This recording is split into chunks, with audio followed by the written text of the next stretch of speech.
Kunja Bihari.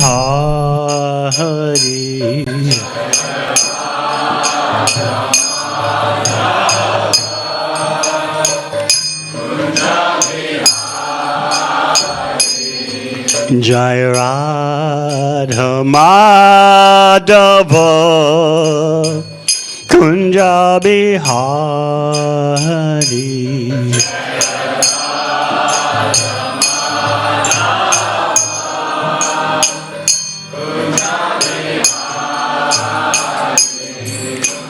Gopi Janaballabha Giridharidhari.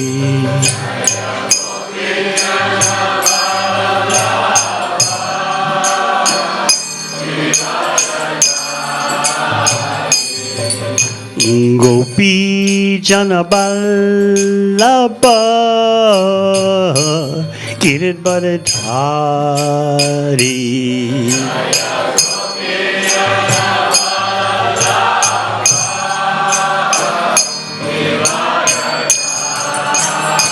Yashodanandana Braja Janaranjana.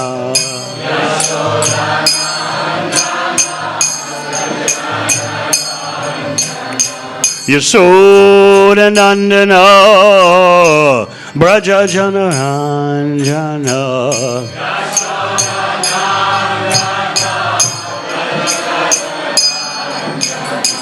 Yamuna Tira Vanachari.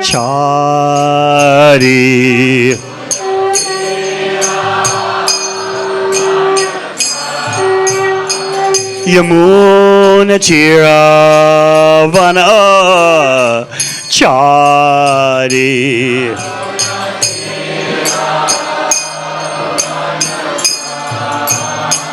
Jai Radha Madhava Kunja Bihari.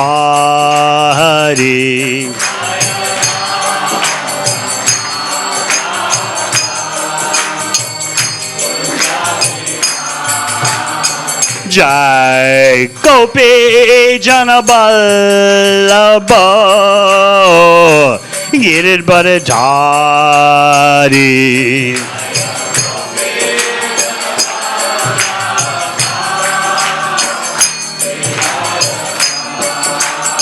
Jai Gopi Janaballabha Giridharidhari.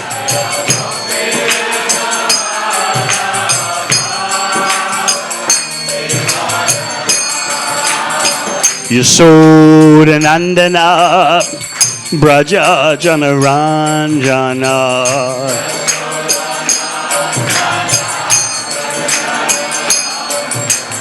Yashodanandana Braja Janaranjana.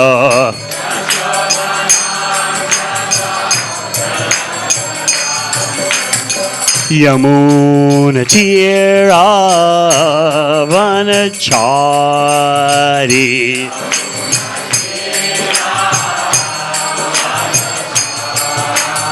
Yamuna Tira Vanachari.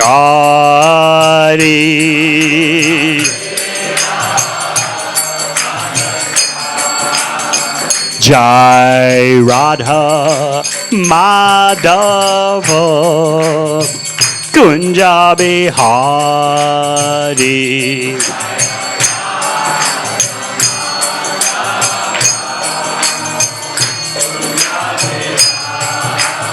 Jai Radha Madhava Kunja Bihari.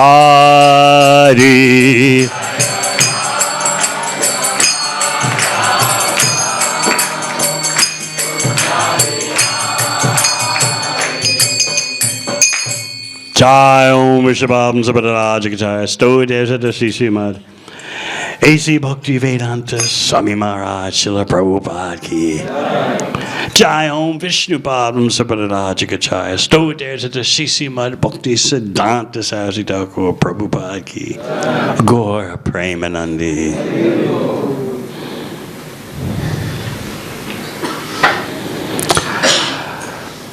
Om Namo Bhagavate Vasudevaya.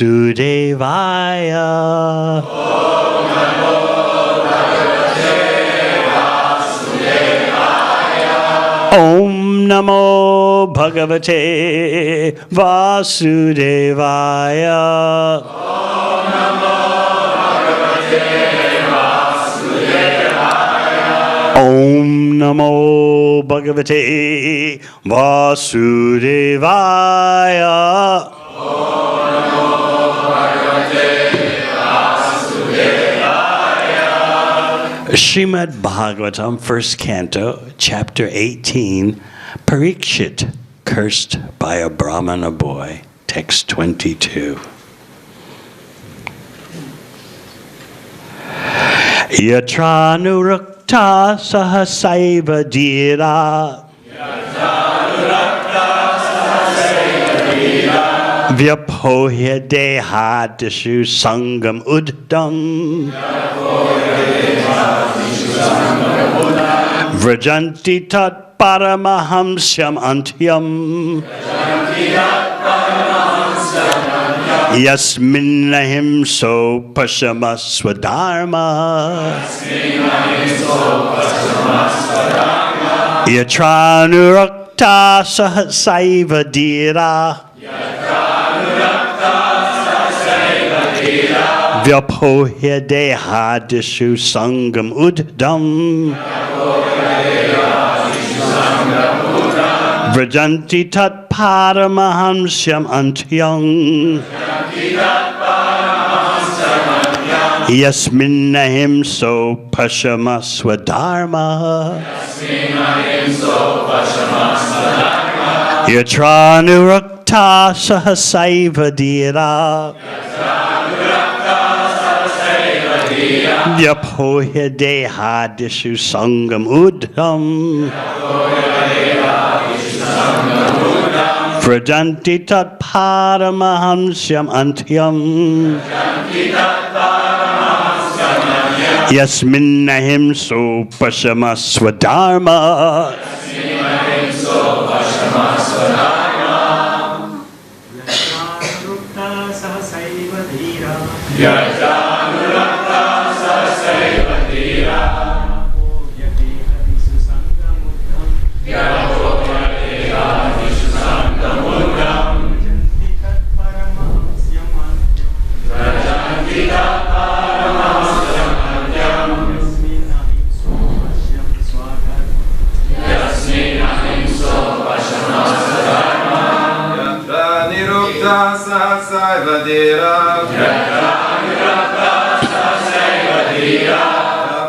Hadehadishu sangamudam. Vrajanti tat paramahamsyam antyam. Yasmin ahimso pamasham swadharma. Yasmin ahimso pamasham swadharma. Yatra nurukta sahasaiva dhira. Yatoya dehadishu sangamudam. Vrajanti tat paramahamsyam antyam. Yasmin ahimso pashama swadharma. Vaishnavis. Yatra nurukta sahasaiva dhira. Vyapohya dehadishu sangamudam. Vrajanti tat paramahamsyam antyam. Yasmin ahimso pashama swadharma.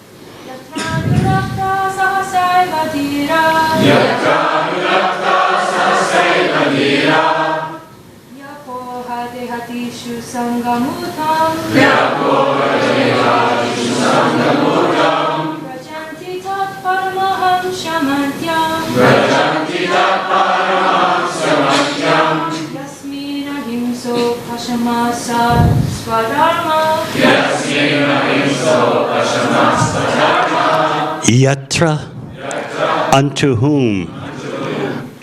Anurakta, firmly attached. Sahasa, all of a sudden. Eva, certainly. Dhira, self-controlled. Vapohya, leaving aside. Deha, the gross body and subtle mind. Ajashu, relating to. Sangam, attachment. Udham, taking to. Vrajanti, go away. Tat, that. Paramahamsyam, the highest stage of perfection. Antyam, and beyond that. Yasmin, in which. Ahimsa, non-violence. Upashama, and renunciation. Swadharma, consequential occupation. Translation: self-controlled persons who are attached to the Supreme Lord, Sri Krishna, can all of a sudden give up the world of material attachment, including the gross body and subtle mind, and go away to attain the highest perfection of the renounced order of life, by which nonviolence and renunciation are consequential. Purport: only the self-controlled can be gradually attached to the Supreme Personality of Godhead. Self-controlled means not indulging in sense enjoyment more than is necessary. And those who are not self-controlled are given over to sense enjoyment. Dry philosophical speculation is a subtle sense enjoyment of the mind. Sense enjoyment leads one to the path of darkness. Those who are self-controlled can make progress on the path of liberation from the conditioned life of material existence. The Vedas, therefore, enjoin that one should not go on the path of darkness, but should make a progressive march towards the path of light or liberation. Self-control is actually achieved not by artificially stopping the senses from material enjoyment, but by becoming factually attached to the Supreme Lord, by engaging one's unalloyed senses in the transcendental service of the Lord. The senses cannot be forcibly curbed, but they can be given proper engagement. Purified senses, therefore, are always engaged in the transcendental service of the Lord. This perfectional stage of sense engagement is called Bhakti Yoga. So those who are attached to the means of Bhakti Yoga are factually self-controlled and can all of a sudden give up their homely or bodily attachment for the service of the Lord. This is called the Paramahansa stage. Hamsas, or swans, accept only milk out of a mixture of milk and water. Similarly, those who accept the service of the Lord instead of Maya's service are called the Paramahansas. They are naturally qualified with all the good attributes, such as pridelessness, freedom from envy, freedom from vanity, nonviolence, tolerance, simplicity, respectability, worship, devotion, and sincerity. All these godly qualities exist in the devotee of the Lord spontaneously. Such Paramahansas who are completely given up to the service of the Lord are very rare. They are very rare even amongst the liberated souls. Real nonviolence means freedom from envy. In this material world, everyone is envious of his fellow being. But a perfect Paramahansa, being completely given up to the service of the Lord, is perfectly non-envious. He loves every living being in relation with the Supreme Lord. Real renunciation means perfect dependence on God. Every living being is dependent on someone else because he is so made. Actually, everyone is dependent on the mercy of the Supreme Lord. But when one forgets his relation with the Lord, he becomes dependent on the conditions of material nature.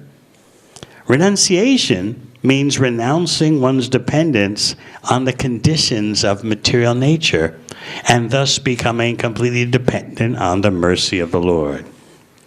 Real independence means complete faith in the mercy of the Lord without dependence on the conditions of matter. This Paramahansa stage is the highest perfectional stage in Bhakti Yoga, the process of devotional service to the Supreme Lord. Translation again. Self-controlled persons who are attached to the Supreme Lord Sri Krishna can all of a sudden give up the world of material attachment, including the gross body and subtle mind, and go away to attain the highest perfection of the renounced order of life, by which nonviolence and renunciation are consequential. Om Jnana-timirandasya Jnananjana Shalakaya Chakshun Militang Yena Tasmai Shri Gurave Namaha. Jai Shri Krishna Chaitanya Prabhu Nityananda Shri Advaita Gadadhar Shri Vasari Go Bhakta Vrinda. Hare Krishna, Krishna Krishna, Hare Hare, Hare Rama, Rama Rama, Hare Hare.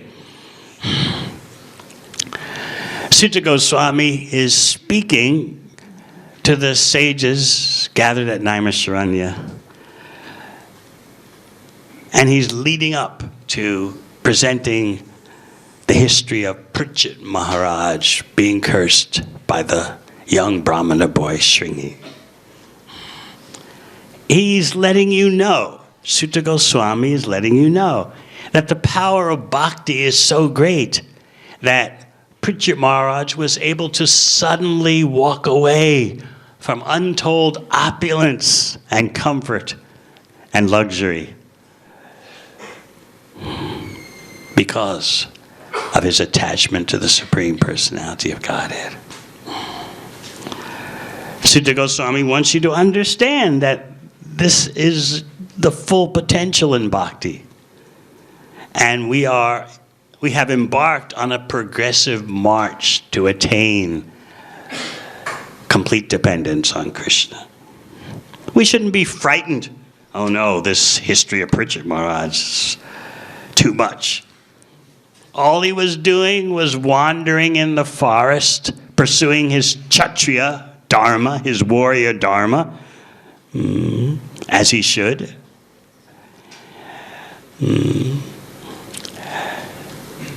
And he happened to become hungry and thirsty.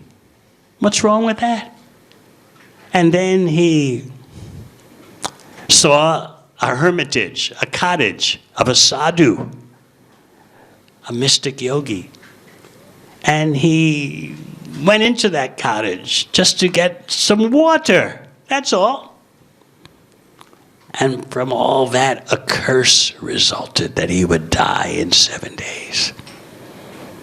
This might discourage you. What's the point in someone being a bhakti yogi? What's the point in being a devotee if things like this happen? But the Srimad Bhagavatam is getting you to focus on the inner wealth. Because after all, this world is a place of birth and death and old age and disease. Either this happens or that happens or the other.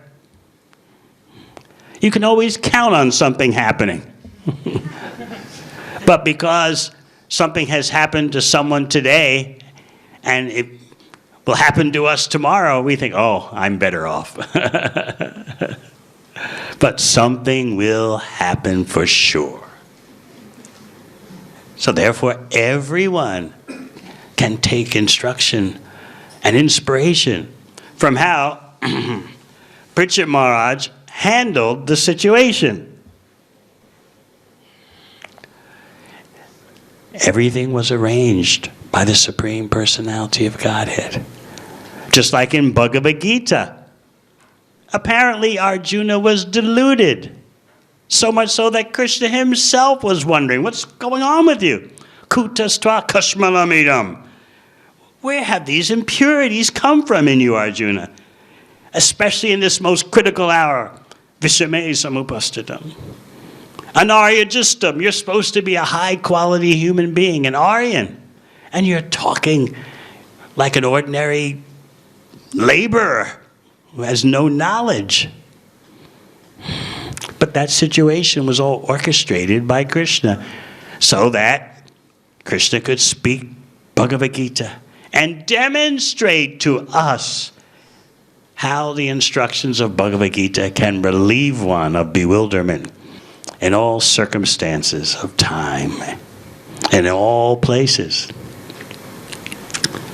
So by Krishna's arrangement, Arjuna was actually in Maya. A special arrangement so that Krishna could instruct him. Similarly, by special arrangement, Parikshit Maharaj became thirsty. He was on such a high standard of bhakti yoga that hunger and thirst did not affect him. It's hard for us to imagine. When you're thirsty, you just drink some water. What's wrong with that? What's wrong with feeling thirsty? What's wrong with being hungry? Especially when there's pizza prasad around. Ice cream. What's wrong with being hungry? But you see, Parikshit Maharaj was on such a platform of bhakti that he was not influenced by hunger and thirst. This is hard for us to understand. He was so free from bodily identification and bodily attachment. But for the sake of our hearing Srimad Bhagavatam, by divine arrangement, he became thirsty and he entered the cottage, the hermitage of the sadhu, expecting to be offered a glass of water. And because the sadhu was deep in trance, meditating on the Supreme Personality of Godhead, he didn't respond to Parikshit Maharaj. And so evidently Parikshit Maharaj became angry. Just like in Bhagavad Gita, Arjuna was depressed. Oh, Krishna, my skin is burning. I've lost all composure due to weakness. I don't know what to do. If I do this, it'll turn out bad. If I do that, it'll turn out bad. I can see no good coming out of any of my options. This is depression. Whatever route I take is bad news. So basically, in contemporary psychological analysis, Arjuna was having a breakdown. Don't laugh, it could happen to you. Just because you're living in a big city doesn't mean you're immune to psychological breakdown. So Arjuna's dropping his bow, slumping onto the chariot, was the external manifestation of his internal breakdown. The whole scene was perfectly arranged by Krishna so that we would know what to do in our crises as we make our way through material existence. And material existence means crisis. It's not a walk in the park. Whether there's economic crisis, environmental crisis, crisis of epidemic, or this, that, the other, fires, there's always something happening. And of course, we have our own personal crises in the form of janma, mrityu, jara, vyadhi, birth, death, disease, and old age. So Krishna is doing us the greatest favor by setting Arjuna up, putting Arjuna into Maya as a service to Krishna. Similarly, Parikshit Maharaj is demonstrating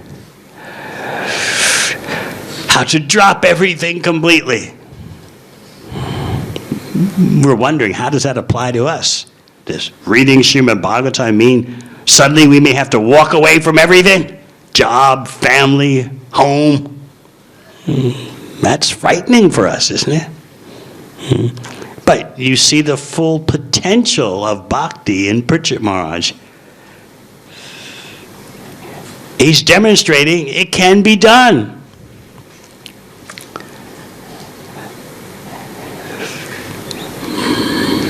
So we can know that the possibility is there for us. That's something. The example of these greatest devotees shows us the possibilities of bhakti. Shows us the direction that we should march in. Because we should be progressive, as the purport tells us.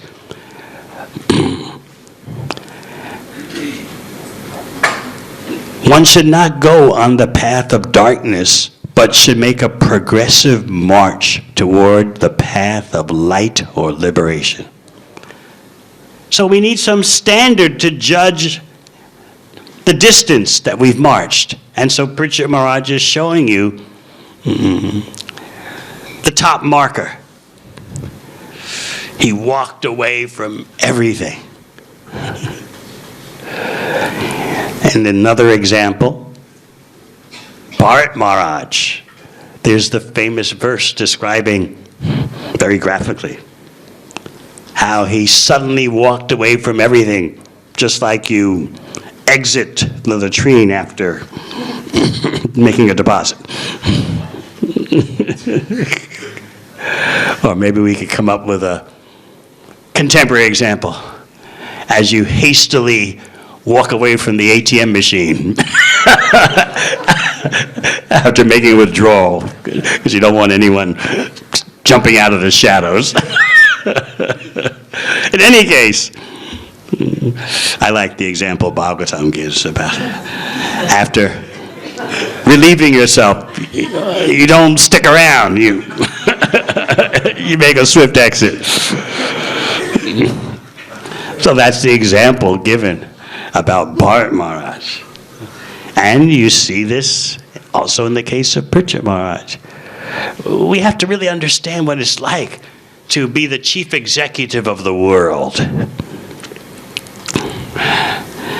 To have such power and might all used in Krishna's service. To have such a first-class family, living in a first-class situation beyond what we can imagine. And then it's over in 7 days. Just because some puffed-up little son of a Brahmana wants to show his Brahmana Tejas, his mystic power. Parikshit Maharaj, as you know, could have ducked the curse. Devotee of the Lord is on that level is not subjected to any curses. But Parikshit Maharaj took it as the arrangement of the Lord, which certainly is the case. What seems to us to be a very awkward situation is Krishna's way of calling his devotee back to him. So Bhagavatam will give us the vision to handle these situations which will arise in a devotee's life. Externally, things look like, bad luck, catastrophe. Internally, there is an unlimited wealth that can't be perceived by ordinary sense perception.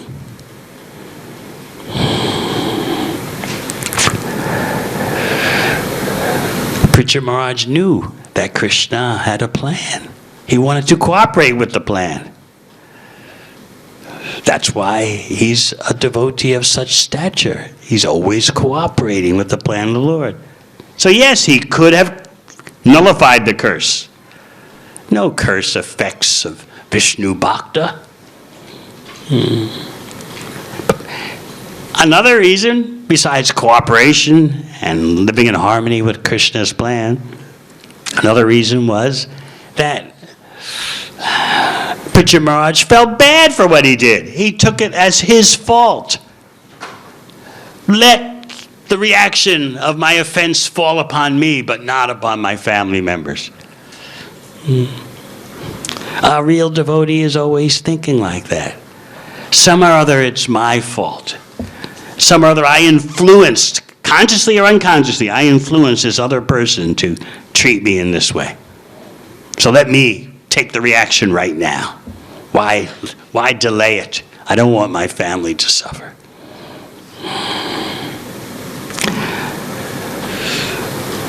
Pritchard Maharaj knew that the father of Shringi, the little Brahmana boy, was going to come to him begging forgiveness. Please excuse my puffed up, bratty son.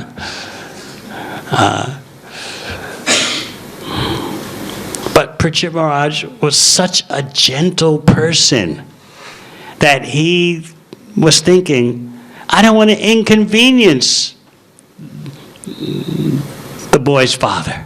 I don't want the boy's father humbling himself before me, asking for forgiveness, asking me to counteract the curse.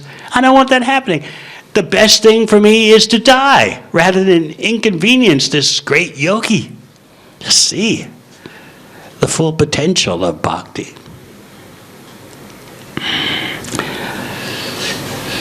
This part of the Bhagavatam requires deep contemplation. We can only aspire for such potency, but aspirations are something. They're not to be taken lightly. Krishna in your heart notices your aspirations and helps you on your progressive march back to Godhead. So this is ultimately what you want? You want to make progress in this direction? Take this step, take that step, take another step. Gradually, you'll move closer to the goal. So the process of bhakti is very encouraging because you're carrying Krishna in your heart. And gradually a devotee sees how Krishna is always there. Ordinary people sing songs like, "You'll never walk alone." When you walk through the dark, hold your head up high. Don't be afraid of the storm. They have some primitive conception that there is the Lord in the heart. But Bhagavatam is presenting to you the whole science of capturing the attention of the Lord in the heart and receiving direction. It is the super soul in the heart that makes the ordinary routine bhakti activities ever fresh. Otherwise, you would take it to be monotonous. Think about it. What is it that you see that materialists don't see? You see the spiritual world of spiritual variegatedness. Even just by your doing the same service every day, every week, sweeping or mopping the floor of the temple. But it becomes the spiritual world for you with unlimited variety because of the super soul in the heart allowing you to see that. This is Krishna's mercy. So therefore, the world of a devotee is completely different from the world of a non-devotee. You're seeing two different things because of the super soul in the heart. Sutta Goswami is talking about self-controlled persons. The only way we can effectively be self-controlled is by attachment to devotional service. Otherwise, full self-control is impossible. We're looking always for engagement in Krishna's service. Whether we live in the ashram or we live in our own home, the question is always, how can my senses engage in Krishna's service? Never enough engagement. Of course, someone may say, but I've got my work responsibilities, I've got my family responsibilities. That's true. But the grihasta, the genuine grihasta, is always trying to increase the direct connectivity of what he or she does to Krishna's service. There's the secondary aspect in which taking care of your body, taking care of your home, there's supportive activities in devotional service. But you want as much as possible to make the primary connection. You want to reduce the supportive or secondary activities as much as you can according to your situation, and maximize the primary activities, the 9 processes of devotional service.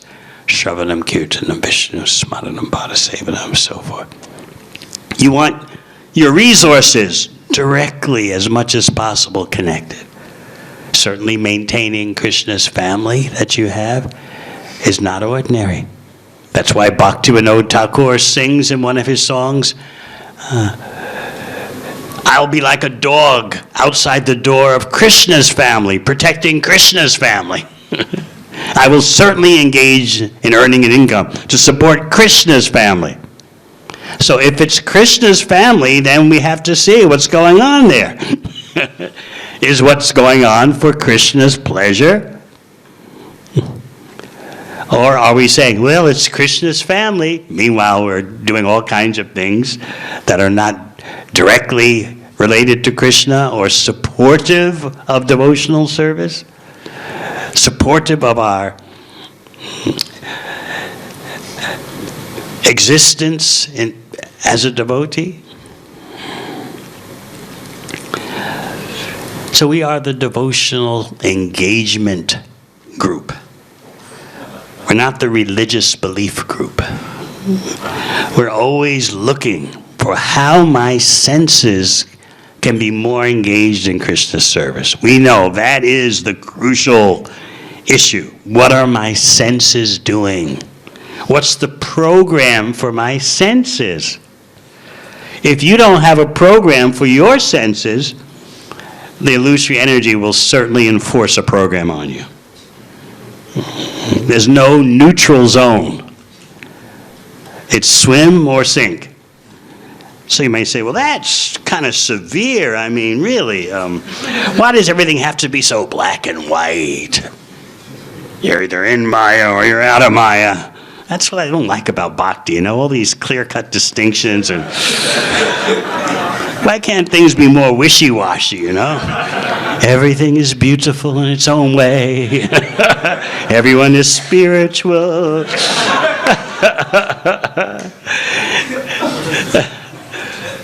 Like sometimes in the yoga world, they call any activity that you're doing, like washing the floor of the Hatha Yoga Center, that's karma yoga. So rather than tell the people that, hey, we need someone to clean the place for free, they say, now this weekend we're having a karma yoga gathering, and everyone can come and clean, and that's yoga.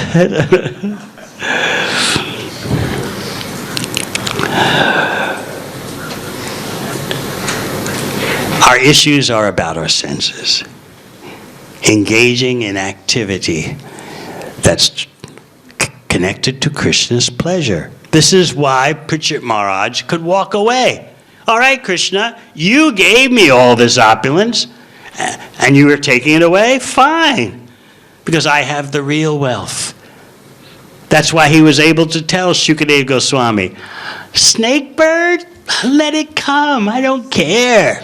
What I am worried about is that you'll stop talking about Krishna. That's my problem. Let the snake bird come and bite me, whatever that little Brahmana boy sent. So what? My only desire is that you go on narrating the glories of Krishna.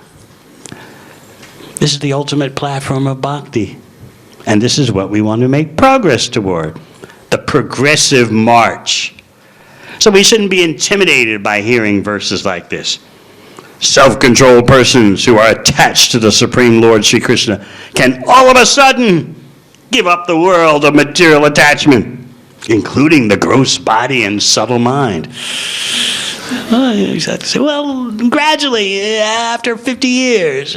But this all of a sudden? That's not good, is it? Perhaps we're thinking we should have some time to first fulfill ourselves materially and then walk away from it all gradually.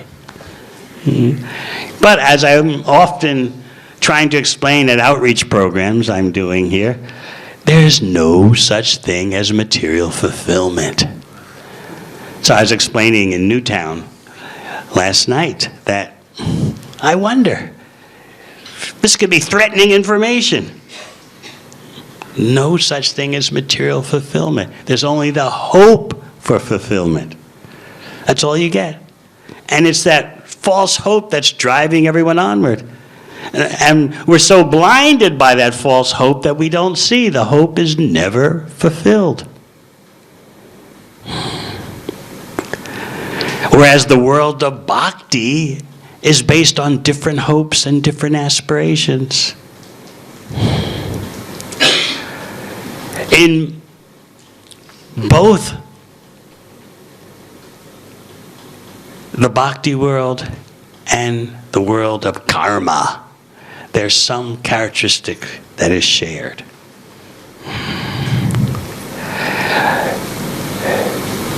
In the bhakti world, you are satisfied, but you always want more.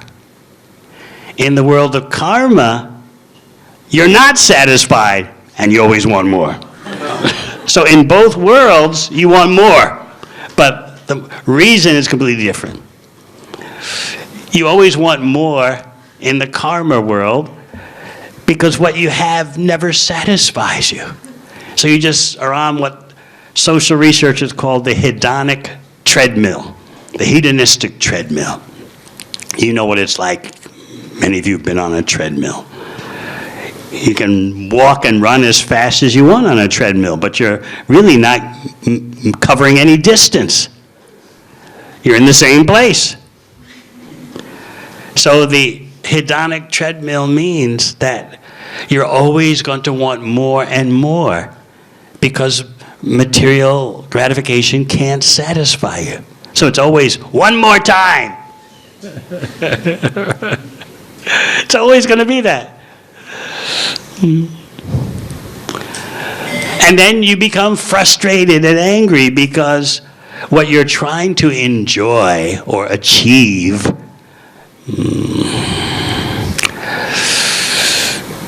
you can't continuously engage in that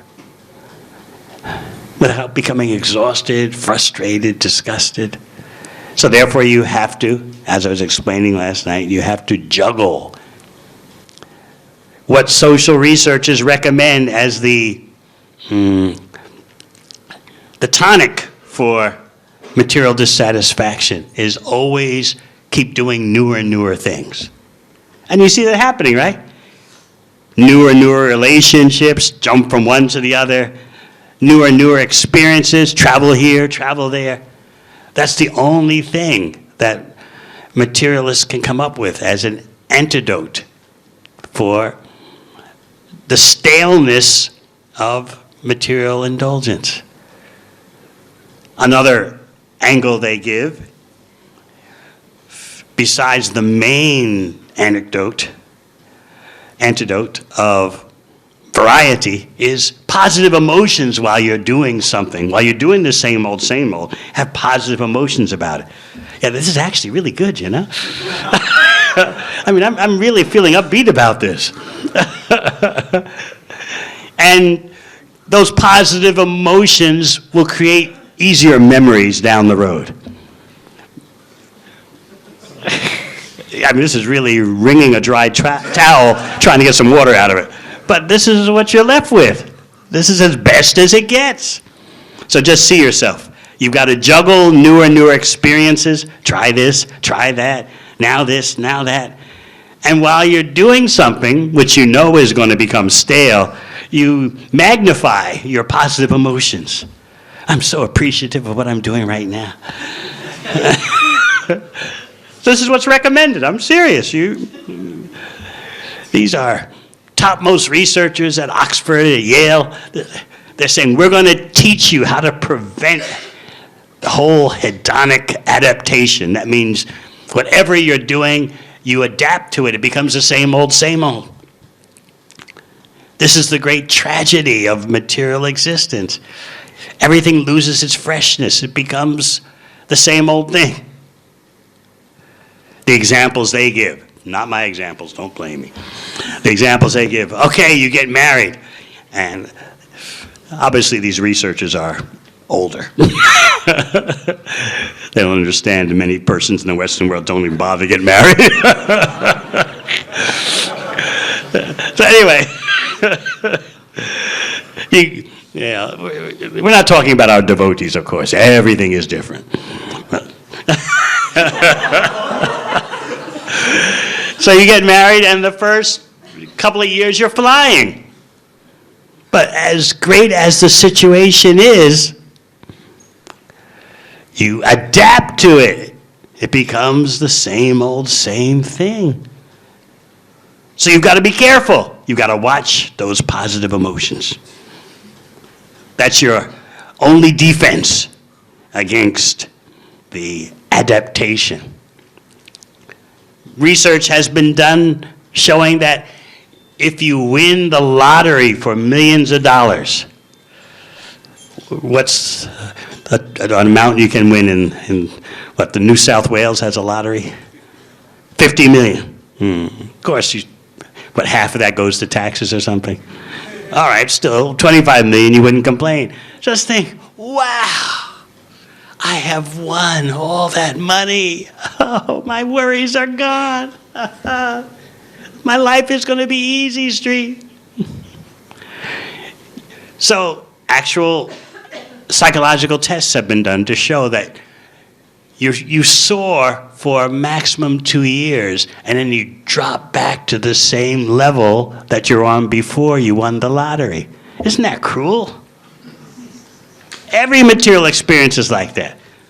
In a material relationship, when you first come together, it's like a wonderland.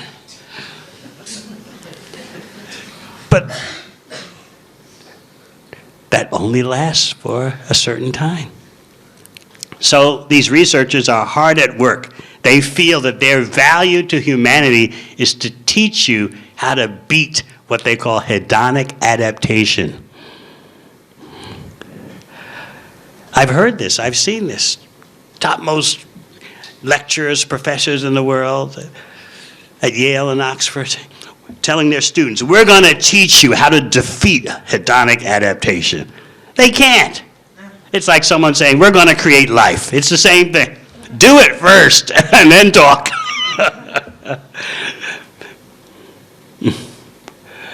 It's what Prabhupada in his purports in the Bhagavatam calls the law of satiation.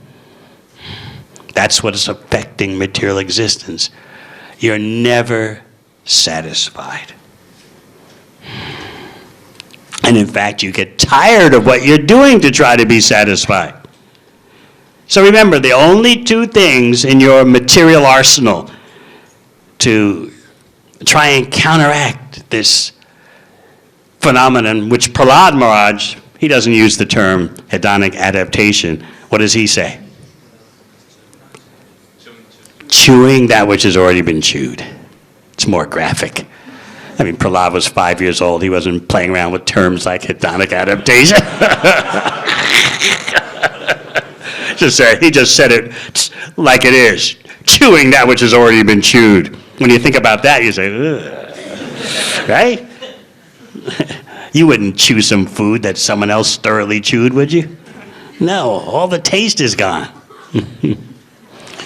So the best that the brightest material brains can offer is just keep juggling, trying new things. And that's what you see people doing. It's hard work. And it causes so much psychological stress. Besides that, there is the focus on positive emotions. While you're chewing the chewed, this is actually really good. And show gratitude. I'm so grateful for this opportunity. And those positive emotions create down the road better memories. As you look back and say, wow, 1 year ago, yeah, that was a good time. And because you did the positive emotions thing, the memories become stronger. That's as good as it gets. You can do better than that in your life, can't you? But then you look at the example of Parikshit Maharaj. All of a sudden, cursed, dying in 7 days. I don't know. That's what I want. So we're kind of caught in the middle, right? I don't want the hedonic adaptation, the chewing the chewed. I don't know if I want Parikshit Maharaj's situation either. Krishna, give us a better deal. How can we enjoy long term in this lifetime? And then when we think we've had enough, then you can call us home. Put us in the driver's seat. When we feel we've had enough of material advancement, gratification, success, and when we give the signal, okay, I think I'm ready to go back to Godhead.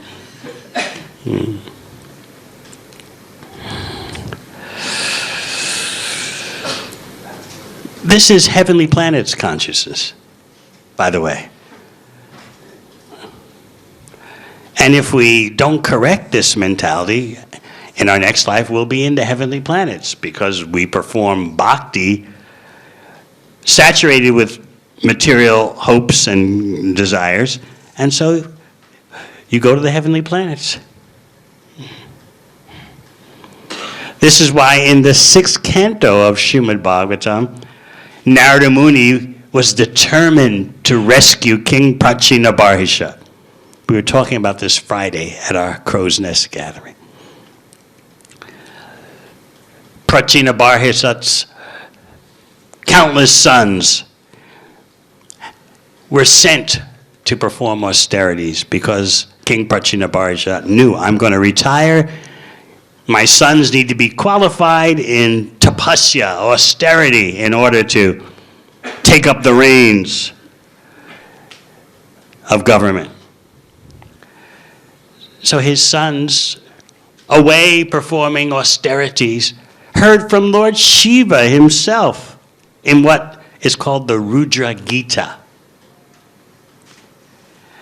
the song sung by Lord Shiva. Meanwhile, while his sons were hearing from Lord Shiva, Narada Muni decided, I'm going to go for the father. This is Narada Muni's outreach. Why should the father be so absorbed in activities of good karma, punya, for going to the heavenly planets? What a waste of time. Now you might be saying, wait a minute. Narada, this king sounds like a good guy. He sends his sons out to perform austerity so they can be qualified to lead, not like our government leaders today. He's doing good karma. What's wrong with him wanting to go to heavenly planets? He's full of good qualities. But Narada Muni says, no. King Prachinabarhisha is in the line of Dhruva Maharaj. I can't let someone in that glorious line simply have as their goal in life going to elevation to the heavenly planets. I've got to do something about him because of the line he's coming in. This is why it's so important to have a relationship with a devotee. The same thing happened with who? In the month of Kartik, remember? Nalakuva and Manigriva. Narada Muni gave them an opportunity to have Govinda Darshan, to see the Lord face to face. But what was Krishna thinking? Damodar Krishna was thinking, as he was bound to the mortar with ropes, he's thinking, look at those two Yamala Arjun trees. I know that they are actually the sons of Kuvera, Manigriva and Nalakuva. They've been cursed by Narada Muni and blessed by Narada Muni. Krishna's thinking, ordinarily, I've got nothing to do with these rich boys. Kuvera, you know, he's the treasurer of the demigods, and those were his sons. And due to their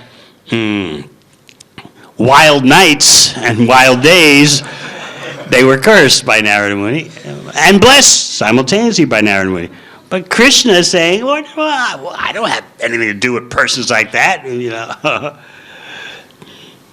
Sons of materialists, although demigod materialism is much more elevated than what we have, ordinarily I don't deal with these kind of people. But because of my devotee Narada Muni, I'll fulfill Narada Muni's request that I free them from their tree bodies and free them from material existence and give them pure bhakti, all because of Narada Muni. So now Narada Muni, as we've been discussing, is focusing on King Prachinabarhisha. What are you doing in the line of Dhruva Maharaj? And you're simply brilliantly focusing on good karma. This is way above what materialists are doing today. But it wasn't enough for Narada Muni. He knew this is the most sophisticated materialism. So what was the question he put forth to King Prachinabarhisha? What is your ultimate goal? What are you trying to achieve? Sometimes we need to ask ourselves that, right? We need to throw ourselves up against the wall and, what am I doing? What am I trying to achieve? Rather than proceed in life on autopilot. So Narada Muni did that mercifully to King Prachinabarhisha. What are you doing here? And then Narada Muni was very, how do we say, understanding, very forthcoming. He said, okay, so the goal of life is to achieve happiness and get rid of distress. Okay, but you can never do that by karma. You cannot do that by fruitive activity. This term, fruitive activity, of course, is not in our ordinary English lingo. It's an old English term, but it's actually very accurate.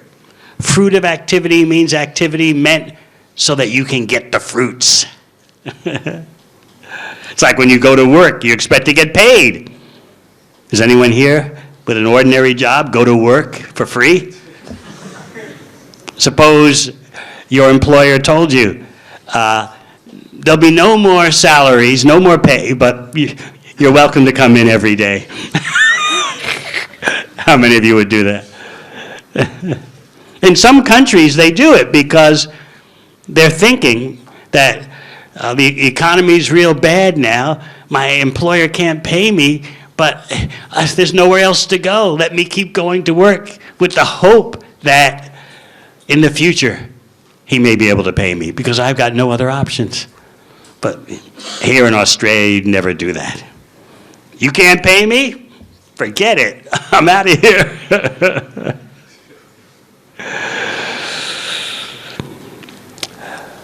Fruitive activity. Activity done so that I get the fruits. No matter what it is. We have to be very careful to make sure in our life we're not performing fruitive activity, or we're making a progressive march in minimizing that. Now you may say, just like King Prachinabarhisha could say, look, Narada, you know, I'm doing nice material activities. I'm giving in charity. I'm helping out distressed people. I'm doing my duty as a king, uplifting, governing nicely. I'm providing nicely for my relatives. Isn't that what it's all about? I'm doing my duty, honoring my commitments. But no, Narada Muni is going to teach him. This is fruitive activity. You want to taste the fruits, either in terms of material reward or just a subtle appreciation. Oh, you're such a good guy. You're really successful. We really look up to you. You're doing all the right things. You've ticked all the boxes.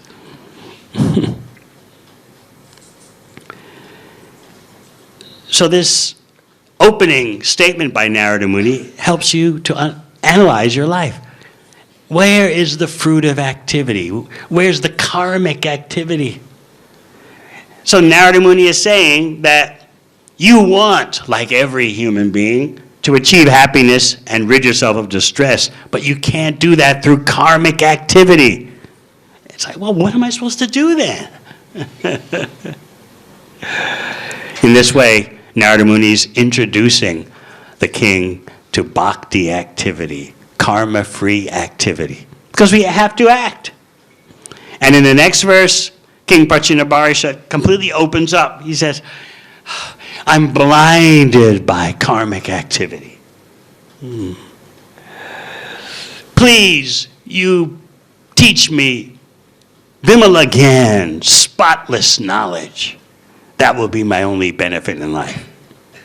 But Narada Muni is very strategic. He knows, I don't know if the king is going to swallow the medicine that easily, after all. He's got all that opulence and power and might. There's a bit of pride there. So Narada Muni tells him an allegory. Let me tell you about a king named Puranjan. Not you, although it is you, but... And Narada Muni goes on for 5 chapters in the 4th Canto. Describing about King Puranjan, one who enjoys in the body. That's us. And we think we're kings because we think this body is my machine for getting what I want. I rule this body. When actually, we're captives in the hands of material nature. So therefore, we need that bhakti option. Engagement in devotional service. And the more that you can saturate your life with connection to Krishna's service, the more successful you are. So please remember Narada Muni's critique, his opening statement. I know that you want this, happiness and freedom from distress, but you can't get it through material activity. This is really puzzling for us, isn't it? And what am I doing then? I mean, everyone's acting like this. You're trying to tell me I can't make myself happy? And I myself can't stop distress? Well, you're making me feel powerless. Where's my self-esteem going to... But the world of bhakti opens up possibilities for complete sense control by using all your resources and all your sensory activity for Krishna's pleasure. So the progressive march back to Godhead means increasingly doing that. You got to start somewhere. All right, Pritchard Maharaj is showing the ideal example. Immediately walks away. 7 days to live, cursed by a Brahmana boy. I can counteract the curse, but that's okay. Bhagavatam needs to be spoken for the benefit of all conditioned souls. I'll die in 7 days, and during those 7 days, I'll simply focus on the words coming from Shukadeva Goswami's mouth. This is the peak potential of bhakti. And this is what we gradually want to make progress toward. As Krishna explains in Bhagavad Gita, Swalpamapi said, Dharmasya trayate mahatoba. Even a little advancement that we make will be our eternal asset. So we've got nowhere to go but up.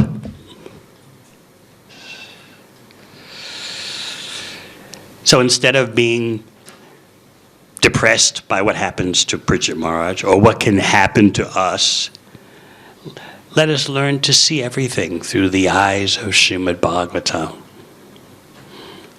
Remember Pritchett Maharaj's worry, not about his impending death, but will Shukadeva Goswami stop the stream of nectar? That's my only worry. Let's make progress toward that, a gradual, progressive march. All right, any questions? Yes?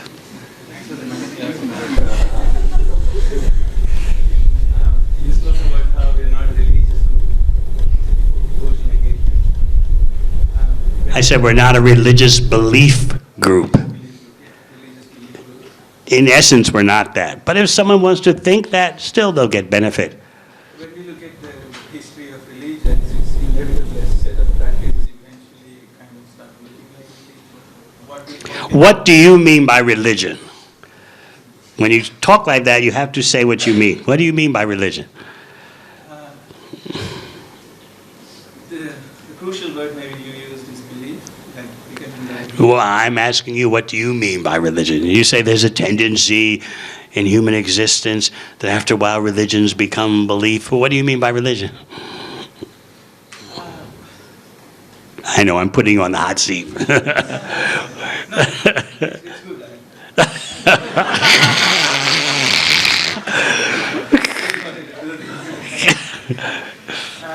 Yeah, let me clarify it so you don't take up all the time. Krishna says in Bhagavad Gita, Maya sakta manapartha yogam yunjan manasvaya.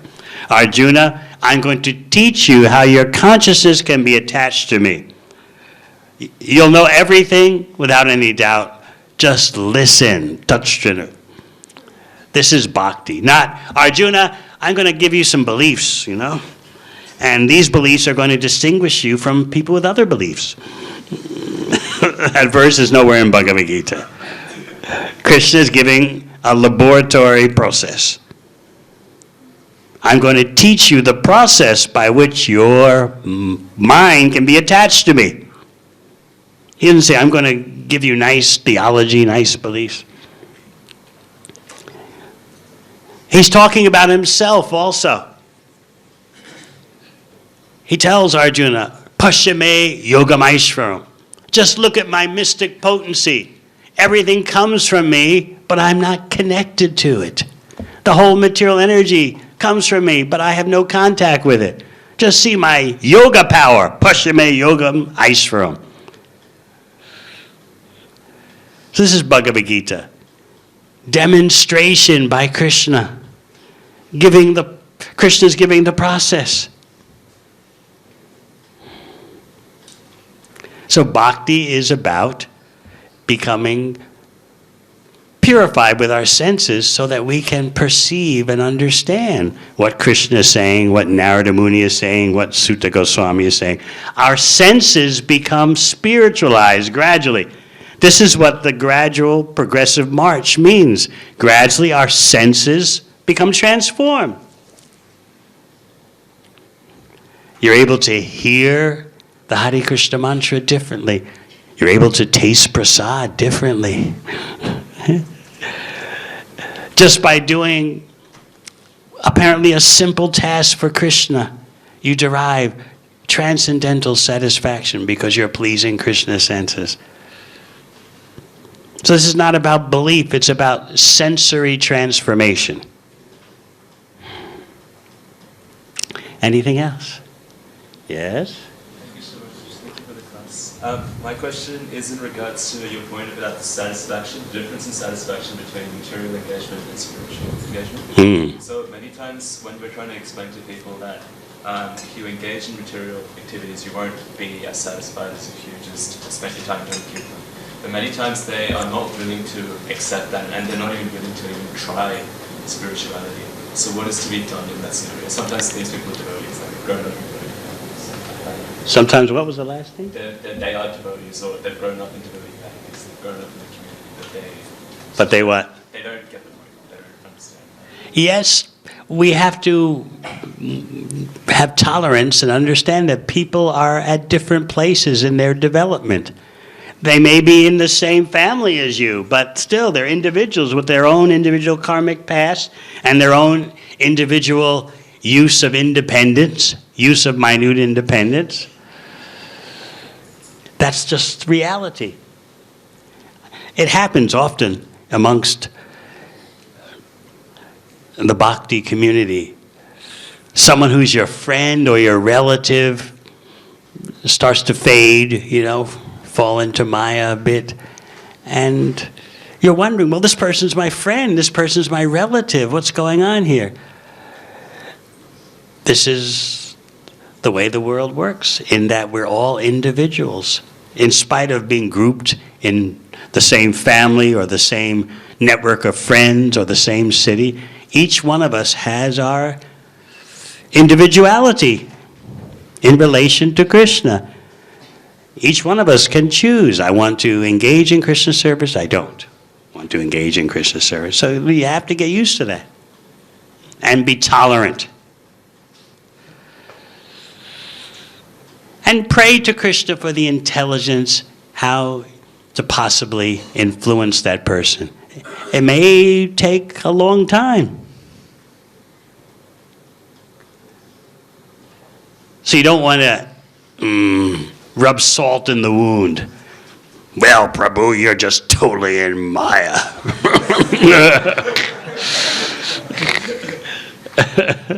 We used to do that in the old days, right, Pratapana? We pull someone up straight really quick. Prabhu, you're just out of it. You've lost the plot. You are now in the category of demons.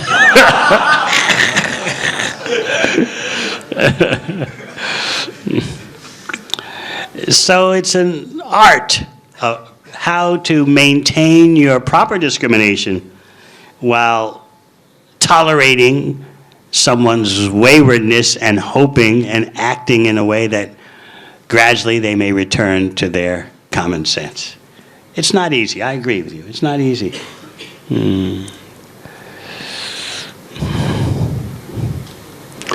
I remember back in the 70s,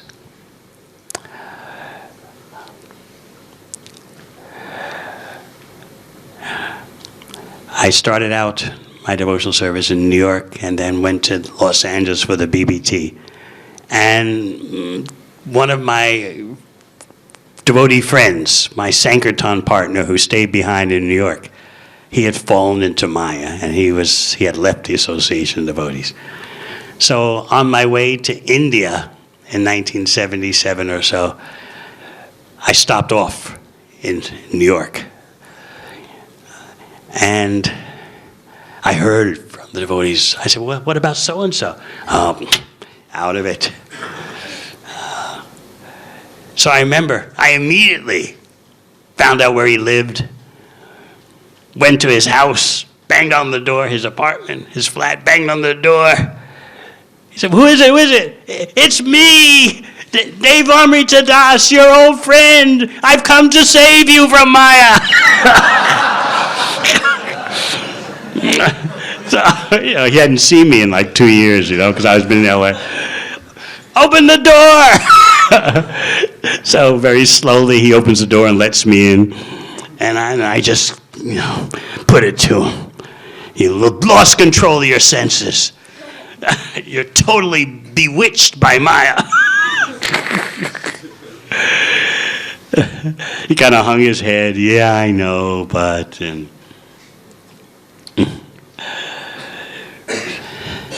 So I wanted to immediately drag him back. Come with me to the temple. He was actually living a few blocks from the New York temple, but he was not attending. It happens, There's some kind of mental security that, well, I live near the temple even though I never go. It's hard to understand until you're out of it. Hopefully you'll never have to try to understand this. So I said, come on, let's go right now. Come on, put on your dhoti and kirta. We're going to the temple right now. He was kind of, I don't know if I can do that right now. So after about 2 hours, I gave up. And I left. Oh, well, what can be done? Another one conquered by Maya. Later, I found out that while I was in his house urging him, come on, let's go, his girlfriend was in the other room.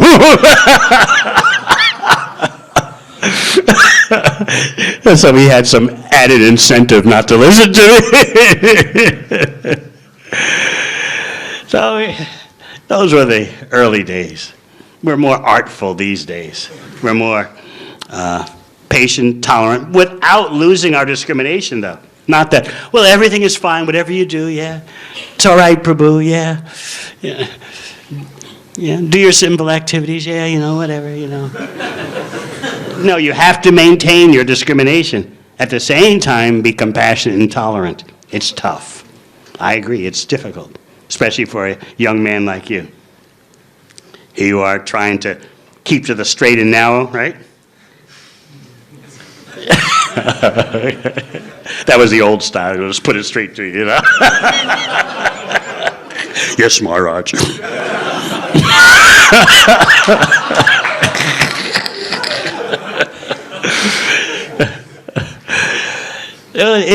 It's not easy, but as we mature in bhakti, we're better able to do this. So don't lose your compassion and don't lose your discrimination. Any ladies have any questions? Yes. Hare Krishna Maharaj. With this present explanation, you mentioned about free will and minute Independence. independence. Maharaj, for me, it's a bit hard to understand where the free will is. Would you be able to give an example? Because you're part of Krishna, you have some tiny independence because Krishna is unlimitedly independent. But you're his part. So the drop of seawater has all the qualities, generally speaking, of the ocean, but in very minute quantities. So our whole material life is about trying to be as independent as Krishna, which is impossible. That's why whenever you try to do some material endeavor, it's subject to so many conditions. And we're so foolish, we don't see that. We think, oh, I've made my free choice. I've chosen this instead of that. But everything we do is bound up with so many conditions. The conditions have to be right. You can make a list next time you do an endeavor. Make a list of all the contingencies. Well, it depends on this, it depends on that. My health, my state of mind, my finances, the weather, on and on it goes. So we have to get used to the fact that we are part of Krishna and we share Krishna's qualities, generally speaking. Of course, as you know from reading Nectar Devotion, Krishna has some special qualities he doesn't share with everyone. Venu Madhurya, the sweetness of his flute. Rupa Madhurya, his beauty. Leela Madhurya, the special pastimes of exchanging love. Prema Madhurya, the sweetness of the love for Krishna itself.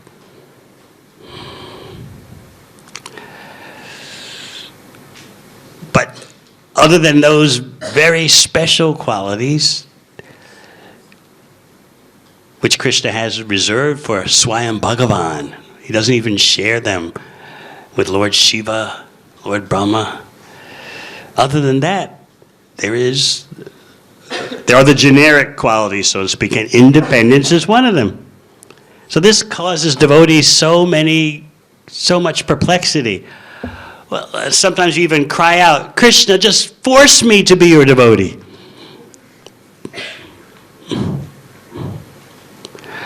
But you don't want, as I often explain, you don't want forced love. Why should Krishna have it?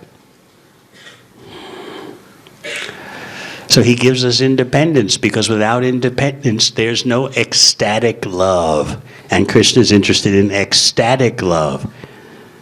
Even beyond awe and reverence, he wants ecstatic love, and that means you need independence.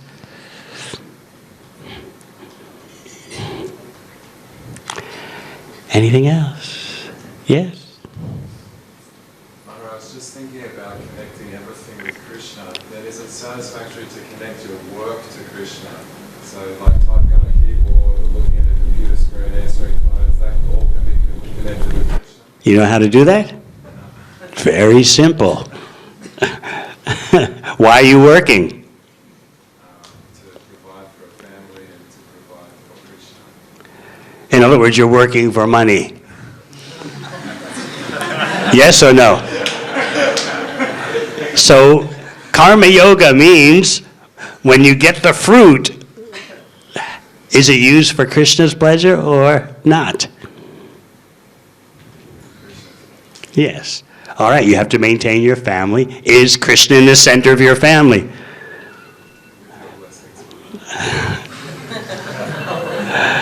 Or are you just saying, you know, Bharat style, I'm just doing my duty.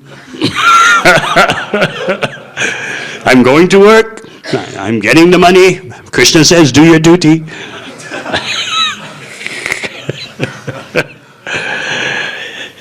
Your duty is to engage all the fruits of your activities in Krishna's service. So if you say you're supporting a family, then Krishna should be in the center of your family. And some portion should be spent on increasing Krishna's family of devotees, propagating Krishna's glories. Of course, in the Western world, as they say, time is money. So some persons, they may be better able to give their time than they can money. In that time that they're giving to serving at the temple, they could have been making more money, but instead they're giving time. Do you understand?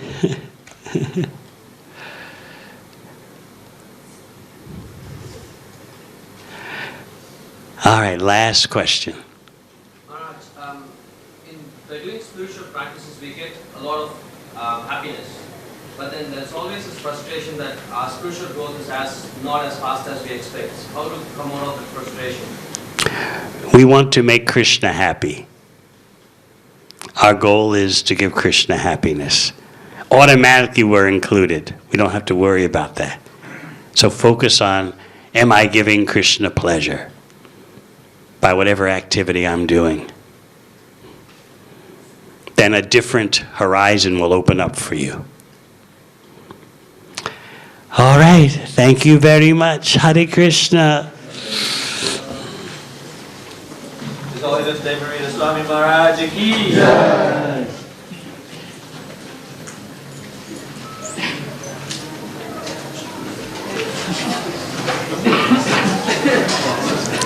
Hare Krishna.